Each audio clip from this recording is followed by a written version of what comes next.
Bajo los títulos "Si hi ha opció i perquè podem escollir", el PSPB invita a la ciudadanía a participar en las primarias abiertas para elegir al candidato socialista a la Generalitat Valenciana en un proceso novedoso y diferente que, según el partido, transforme la política y los partidos. El vídeo promocional muestra diferentes actos que en la actualidad pasan por el territorio valenciano y es por ello que el secretario general del PSPB en Castellón, Francesc Colomer, hace un llamamiento a la provincia de Castellón a que se sumen al canvi.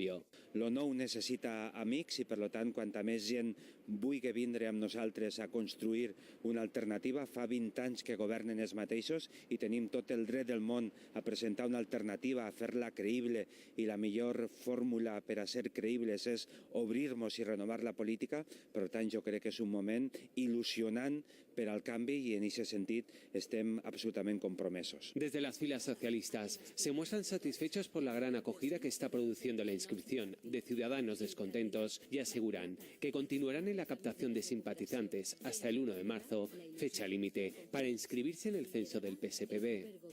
De la Comunitat Valenciana.